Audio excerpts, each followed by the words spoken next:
1978 চনৰ 24 জুন আজিৰ পৰা 35 বছৰ পূৰ্বে এই দিনটোতেই জন্ম হৈছিল লিঅনেল আন্দ্ৰেছ মেছি। বিশ্বজুৰি প্ৰসিদ্ধ ফুটবলৰ যাদুকৰ বুলি জনাজাত মেছি কেনেকৈ বহুতৰ বাবে আদৰ্শ হৈ পৰিল, কিমান কঠোৰ আছিল মেছিৰ পৰা দ্য মেছি হোৱাৰ সেই দিনটো।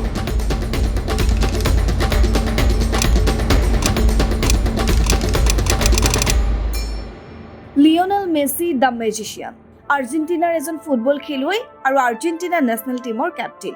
অভিলেখ সংখ্যক 7 বাৰ বেলন ডিঅ'ৰ ফিফাৰ বৰ্ষশ্ৰেষ্ঠ এৱাৰ্ড লাভ কৰিছে মেছিয়ে, যাক গল্ডেন বল হিচাপেও জনা যায়।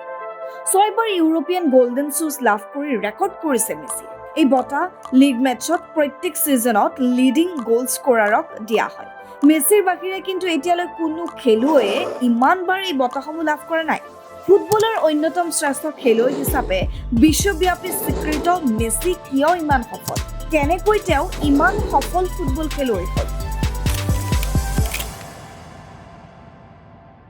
তিনিজন ভাতৃৰ ভিতৰত মেছি ঘৰৰ সকলোতকৈ সৰু আছিল। মেছিৰ পিতৃ এটা ষ্টীল ফেক্টৰীত কাম কৰিছিল। সৰুৰে পৰা মেছিয়ে তেওঁৰ ভায়েকসকলৰ বা পৰিয়ালৰ অন্য ভাতৃসকলক ফুটবল খেলা দেখিছিল।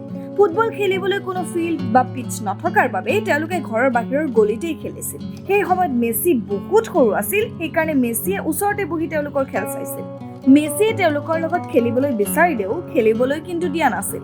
মেছিয়ে ডাঙৰৰ সৈতে খেলিলে দুখ পাব বুলি ভয় কৰিছিল।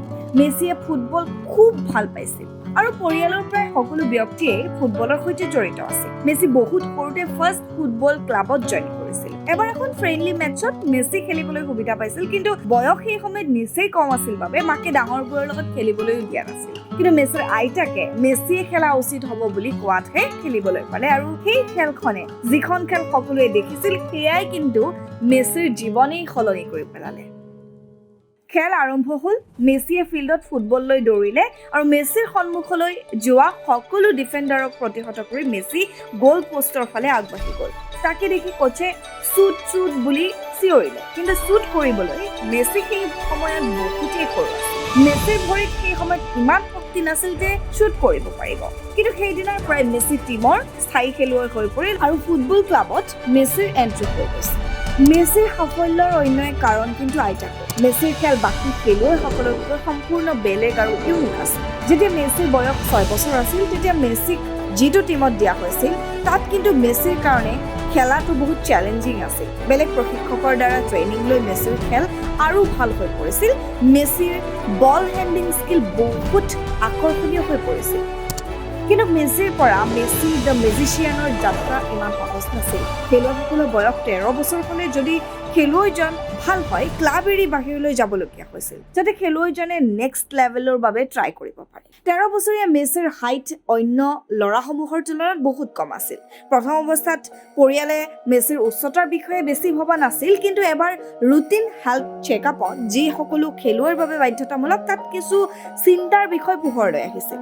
ৰুটিন মেডিকেল টেষ্টৰ পাছত আকৌ এবাৰ টেষ্ট কৰিছিল। তাৰপিছত গম পোৱা গ'ল যে মেছি গ্ৰথ হৰমনৰ অভাৱত ভুগিছে, অৰ্থাৎ মেছিৰ হৰমনত প্ৰব্লেম আছে, যি তেওঁৰ উচ্চতাক নিয়ন্ত্ৰণ কৰে আৰু উচ্চতা বাঢ়িবলৈ দিয়া নাছিল।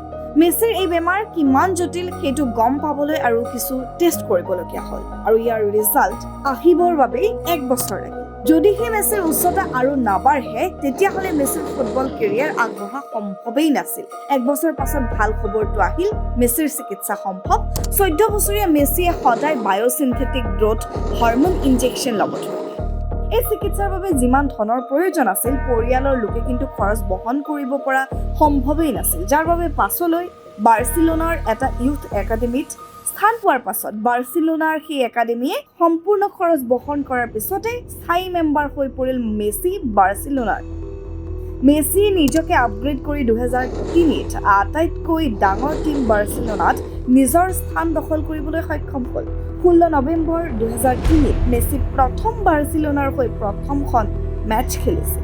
এনেধৰণৰ খেলসমূহতেই দুৰ্দান্ত প্ৰদৰ্শন দেখুৱাই বিশ্ববাসীৰ মনত এক স্থান দখল কৰিবলৈ সক্ষম হ'ল মেছি। ভাৰততো মেছিৰ দৰে এজন খেলুৱৈ আপুনিও নিশ্চয় আশা কৰে। বহু টেলেণ্টেড যুৱক যুৱতীৰ প্ৰপাৰ ট্ৰেইনিঙৰ অভাৱত বা ষ্টেডিয়ামৰ অভাৱৰ বাবে পিছ পৰি ৰয়। যদিহে কেন্দ্ৰীয় চৰকাৰৰ লগতে ৰাজ্য চৰকাৰসমূহেও খেলৰ ক্ষেত্ৰত কিছু অভিলাষী পদক্ষেপ গ্ৰহণ কৰে, তেন্তে হ'লে নিশ্চয় আমিও মেছিৰ দৰে এজন খেলুৱৈ লাভ কৰিম।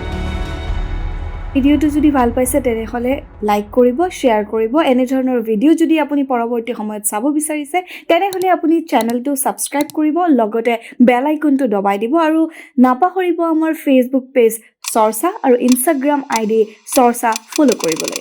ধন্যবাদ।